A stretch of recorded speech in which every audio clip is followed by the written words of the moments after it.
gun violence is once again at the forefront of national politics because this Memorial Day weekend got underway. We saw a slew of violent incidents with guns at the center.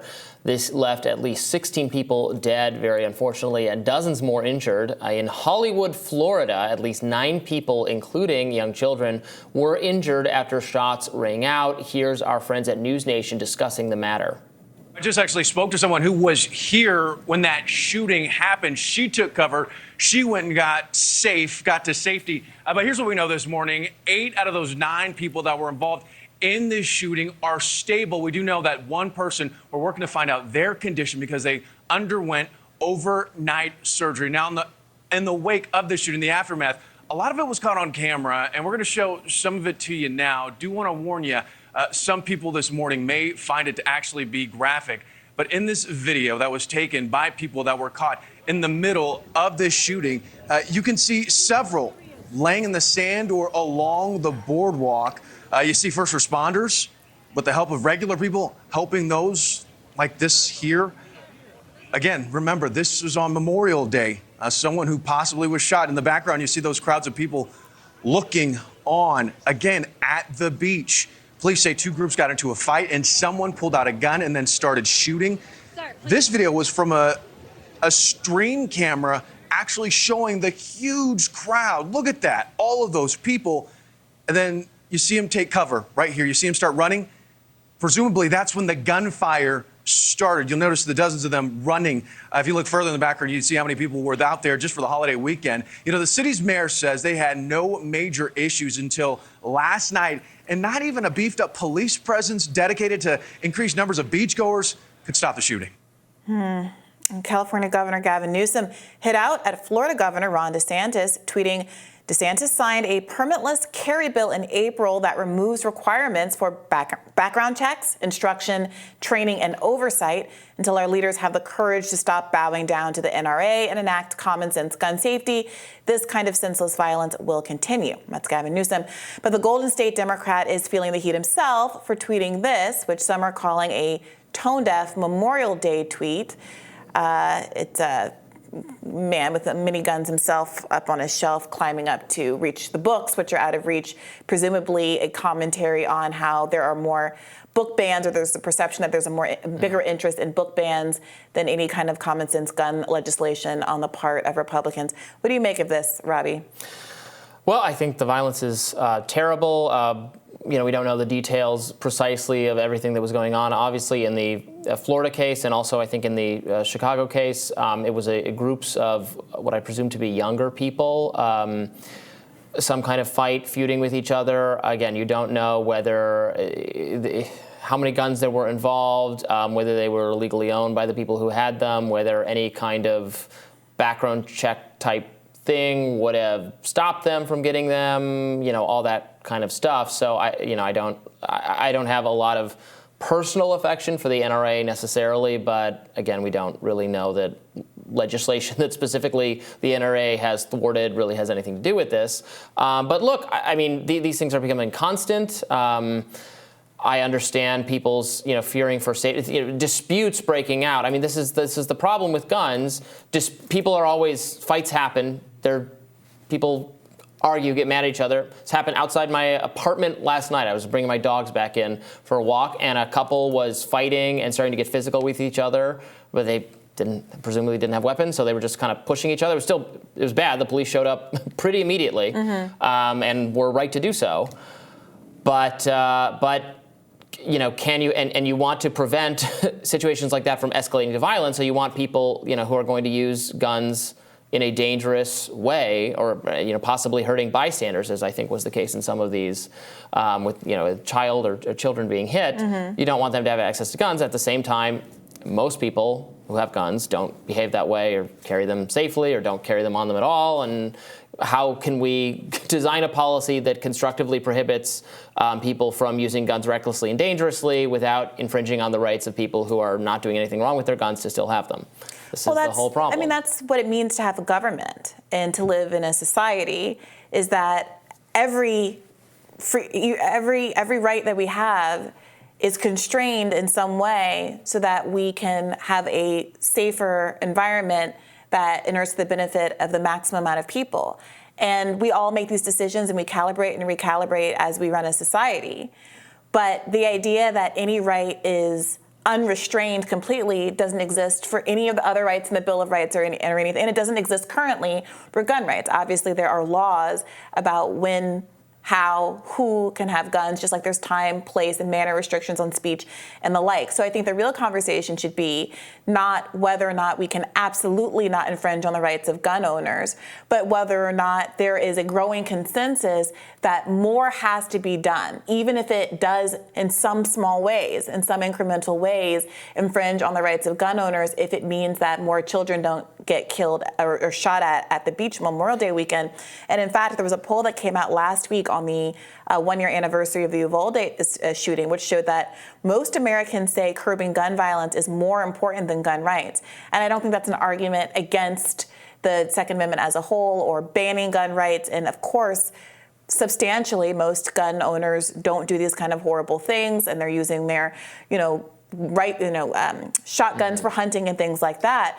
But there is still a lot of pushback from gun owners about the kind of legislation that majorities of Americans agree should limit the use of handguns and automatic guns in particular, which tend to be used in these kinds of crimes. And there also is some concern that there are, places like Chicago, which are often pointed to as having a lot of gun violence, and they do have a lot of gun violence. But there is this mixed bag of approaches where less than half of all guns in Chicago originate in Illinois. They come from all of these other states, with much less strict gun laws. So then what do you do when we live in a country with a federal system where even if one state tries very hard to do something about what's happening at its own borders, there is still the ability for guns to come across the border and have an effect on local populations? Right. I would put it a little differently. I'd say what is the you want a policy to be minimally infringing. Obviously, you're right. There's not total absolute rights. Courts have recognized some limits on the First Amendment, the Second Amendment, sometimes they recognize limits that I don't think philosophically should exist, or I don't agree with their interpretation. But yes, the price of living in a society is some limitations on rights. We want to have a policy that is minimally infringing on people's rights who are law-abiding and aren't harming anyone, and that would actually have some effect in reducing crime. And again, I point to the fact that we already don't have a lot of enforcement of the gun laws that we do have. We have so many crimes being committed with illegal guns where the person who had the gun already should not. There's already gun control for that person. It's just not being. They're not being put in prison. They're not being arrested. They're not having their weapons confiscated. If you're not going to enforce what we already have, then how do we get to the people? We have to have a new law to disarm people. We're already not doing that. But the argument isn't that people who are caught up in the criminal justice system are knowingly possessing illegal firearms, and the police just don't have an interest in doing anything about it. I think That's exactly the problem, I think. What is the case where the police know that a felon has a firearm and are choosing not to do anything about the firearm in their possession? No, but you need to do. You're not doing like routine, like stop and frisk type things, right? Are not popular. They're not popular with me either because I'm a civil libertarian. Well, it's not that they're not popular. They were deemed to be unconstitutional because there were infringements of people's individual rights. Well, that's what we're talking about, right? So the question is whether or not they should be doing things like what were implemented in Australia after they had a mass shooting that devastated the country. They decided to pay people to do a recall of guns that substantially basically ended shootings of that sort in the country in their entirety. Now, I know that this is going to seem overwhelming, like a bridge too far for a lot of people. I understand that. But when you have more guns than Americans circulating in our country, which is true, you are going to have a significant problem keeping people who are violent and want to cause harm to others from accessing those guns. And it's not clear to me how you get at the root of the problem without doing something about the sheer volume of weapons that exist in this country. Right, but I'm not sure what can be done about that unless there's going to be more searching of people's homes and confiscating and door-to-door and intensely policing and monitoring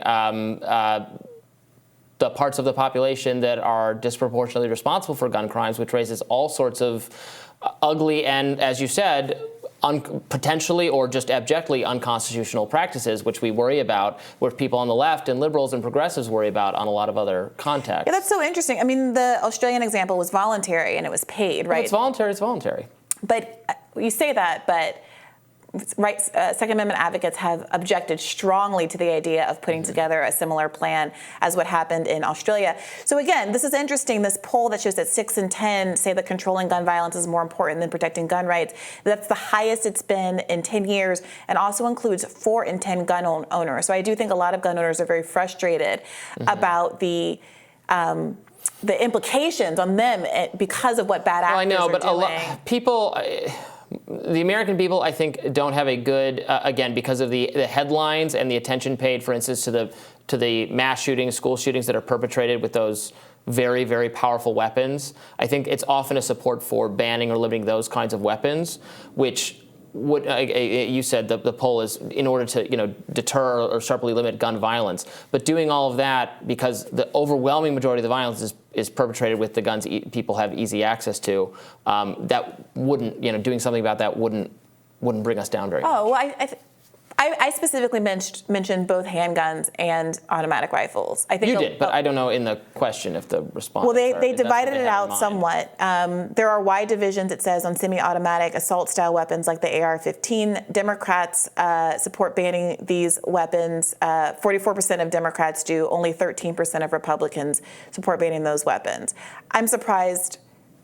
I'm sort of surprised that it's relatively low numbers in both groups. Because again, the articulated reason for wanting to have access to guns doesn't necessarily square as easily with weapons of mass murder that were designed for war. And I understand the concerns. I understand that people who think a well-regulated militia is about them also being able to protect themselves against the American government, and that they need to have weapons that are as powerful and able to kill as many people as weapons of war. But there are also these consequences, like the events that happened over the weekend. And it seems like we're getting to a point where increasingly Americans are willing to say, hey, I'll take my chances with not being able to, overcome the American government or whatever the concern is, if it means that my kid is going to be safe at the beach on Memorial Day weekend. But I don't know. It seems like there's going to have to be a great deal more tragedy before we'll have any legislative movement on this. So we'll continue to follow these kind of stories and give you updates about what we learn about the perpetrator down in Florida. More Rising right after this.